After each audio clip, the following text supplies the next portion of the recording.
कर्ज काढलेल्या शेतकऱ्यांसाठी आजची सर्वात मोठी बातमी. अखेर कर्जमाफी झाली. मुख्यमंत्री देवेंद्र फडणवीस यांनी विधानसभेत केली मोठी घोषणा. तारीखही सांगितली. पहा संपूर्ण मोठी लाईव्ह बातमी. मित्रांनो, कुठेही व्हिडिओ स्किप करू नका, कारण या ठिकाणी सर्वात मोठी बातमी आज तुमच्यासाठी खास आणलेली आहे. कारण मित्रांनो, आपण जर बघितलं तर आज विधानसभेमध्ये जे घडलं ते शेतकऱ्यांसाठी दिलासादायक ठरणार आहे. हेच मुख्यमंत्री देवेंद्र फडणवीस गेल्या 3 महिन्यांपासून कर्जमाफीचा सुद्धा बोलत नव्हते. त्याच मुख्यमंत्री देवेंद्र फडणवीस साहेबांनी आज शेतकऱ्यांना मोठा दिलासा दिला आहे. कारण अनेक संघटना असतील, विरोधी पक्षातील नेते असतील, त्यांनी वारंवार यावर आवाज उठवला होता.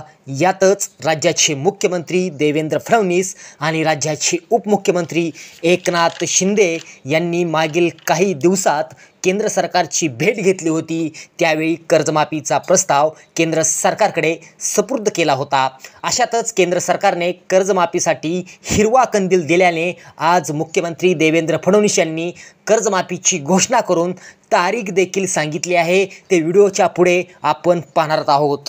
कोणत्या बँकेची कर्जमाफी झाली आहे ते पाहूया. बघा, सरकारी बँकेमध्ये 12 बँकेची कर्जमाफी झालेली आहे. यामध्ये बँक ऑफ महाराष्ट्र, त्यानंतर पंजाब अँड सिंध बँक, त्यानंतर बँक ऑफ बरोदा, त्यानंतर Canara bank, union bank, bank of India, central bank of India, state bank of India, त्यानंतर Punjab national bank, UCO bank आणि इंडियन बँक या बँकेतील शेतकऱ्यांची कर्जमाफी झालेली आहे.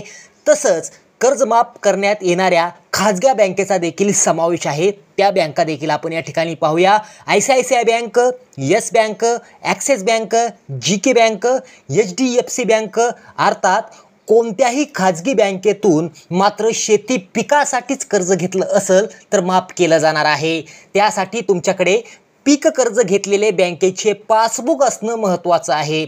तर आता पुढे कर्जमाफी संदर्भात मुख्यमंत्री देवेंद्र फडणवीस यांनी काय तारीख दिली आहे, ती तारीख त्यांच्या तोंडून आपण ऐकणार आहोत. पण त्याआधी पटकन एक व्हिडिओला लाईक करा आणि हा व्हिडिओ जास्तीत जास्त शेअर करा. बघा, आज झालेल्या अधिवेशनानंतर राज्याचे मुख्यमंत्री व दोन्ही उपमुख्यमंत्री म्हणजेच एकनाथ शिंदे आणि अजित पवार यांची संयुक्तपणे एक बैठक झाल्याचं पाहायला मिळत आहे. शेतकऱ्यांना याच महिन्यात म्हणजेच एप्रिलच्या शेवटच्या आठवड्यात कर्जमाफी दिली जाण्याची शक्यता आहे, अशी माहिती आता समोर आली आहे.